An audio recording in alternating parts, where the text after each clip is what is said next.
So you talk about, something bringing you to your knees. And I think, as my experience up to recently has shown me that sometimes that's the only way that you get there. So everything that I've been through in the last few months, and having tried to figure everything out, do everything, work on this, work on that, fix this, fix that, I really felt like they would have just, by they I mean the universe, the spirits, God, whatever, they would have just kept throwing things at me until I couldn't take it anymore. And that's exactly what happened, right? You just kept, like, what, I just got to this point where I was like, what next? Well, what would happen next? And I literally shut down unconsciously. It wasn't a choice. I couldn't deal, and I shut down. And it was then that the voice became clear, when I just switched everything on. I was like, whatever have to happen.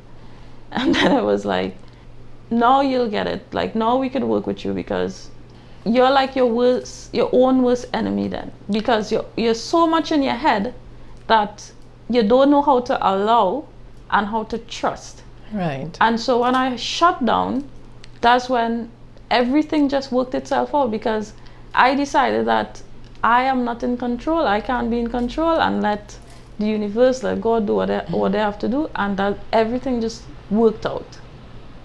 Yeah, because life is your greatest teacher. Life is the teacher. And for you, at least you were paying attention. You were paying attention. And some people will reach that level of frustration, rest off a little, and pick right back up again in a different scenario. But at least you stopped and you take note of what was going on. So that allowed life now as teacher to enter. You got to give it space, you got to create an opening, and that's what you did. In times gone by, when we were working with different systems, like our African way of life, and we would have had different initiations along the way, path openers that would tell us we have reached a certain stage and we need to do this, we need to do that. So our whole lifestyle would have prepared us for these life challenges. But we don't have that. We have now become our own teachers. So life has to really slap you around for you to come to a stop. And that is what happened with you. So that was your own self, initiating yourself into another level of being, another level of understanding your circumstances. The self teaching the self. When I look back, I guess, and that all of that has to do with not trying to be perfect as well, because I would often get frustrated when I think, oh gosh, you're supposed to know this. Why don't do this? Or what the effect of meditation or having belief and stuff does. Why don't you do it more consistently? And you get frustrated with yourself.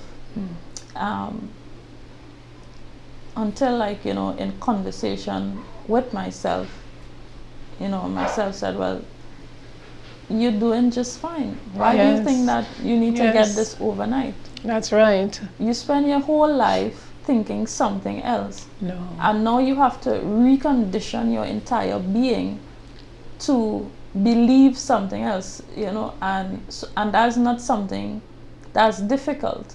That's easy, I mean, so why are you so hard on yourself? And again, it comes back to self-love. But you see, before you get to the self-love, you had to recognize that you were conditioned.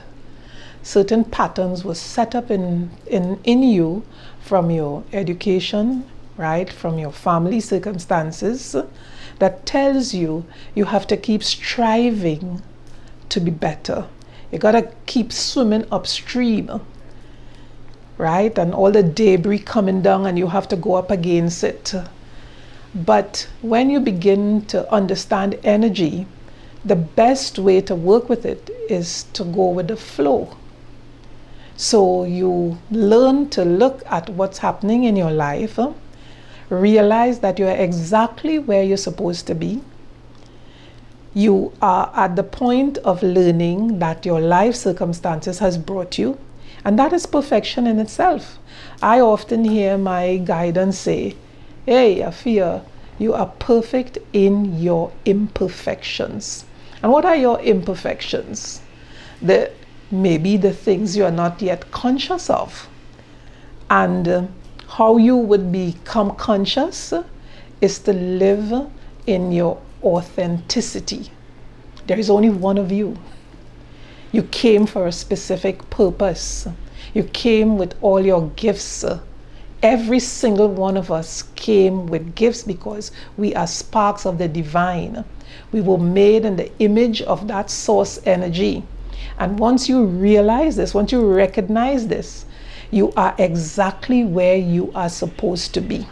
But what is your authentic self? You know, I haven't gone through all of this and 2020 and all the mess and the awakening that I would have gone through in 2020. Now I find myself, as we will discuss, reset.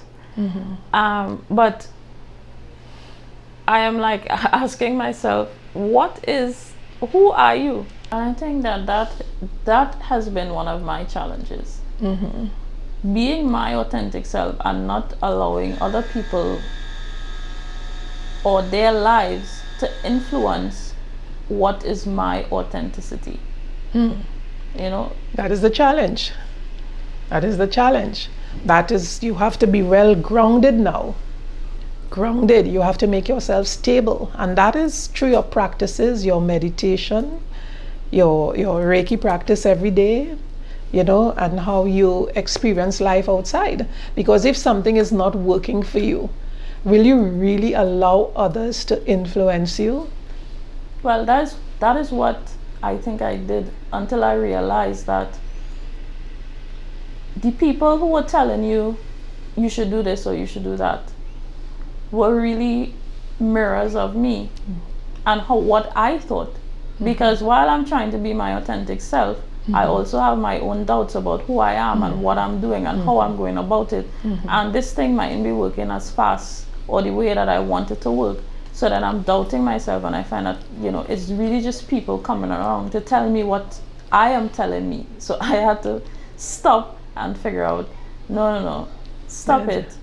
Be accountable to yourself. Yes, and you are authentic when you're in the flow. From the time you let doubt take you away, you're not in the flow again. There is no doubt in the flow.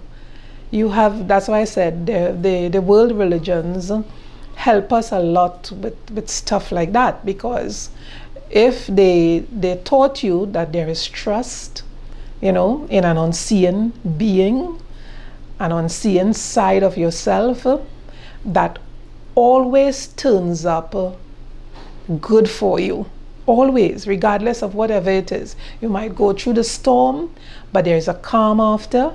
If you know that, you know, within your own instinctual self, if you intuit this information, and if your innate always tells you you're going to land on your 2 feet, you trust that whatever storm there is, you're going to land up all right, you're going to be okay. And that has been exactly my experience, and which is why I sometimes get frustrated with myself, because I tell myself, you know, it works out in the end. You know, sometimes you spend so much time working, and nothing comes forth, right? You're not getting through. This is not working, that is not working, But the moment you stop and find yourself in the flow and just trust yourself, like literally, those are the times when I am most successful. I don't have to do anything. I have to try. I don't have to reach out. I don't have to anything. My phone rings, you know. So, but isn't it what you have heard over and over, that we must have patience? That's the work we do for ourselves, you know, to arrive at our balance and our alignment with the divinity within us. You must have patience, you must have discipline, Listen, things are not going to come to you easy. We are in the human form, and it has its, what should I say? But that's the thing, and that's what I'm saying. Things do come easy, but it only comes easy when I let go and stop trying to figure it out and just let it come. That's when it just comes. My phone rings and everything works out in the strangest of ways, and I have done nothing.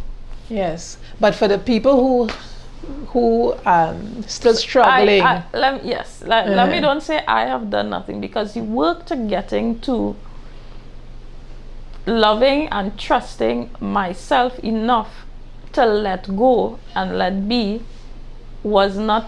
it is not easy. So let me not say I have done nothing. I just don't be now you take it for granted. Now you take it for granted.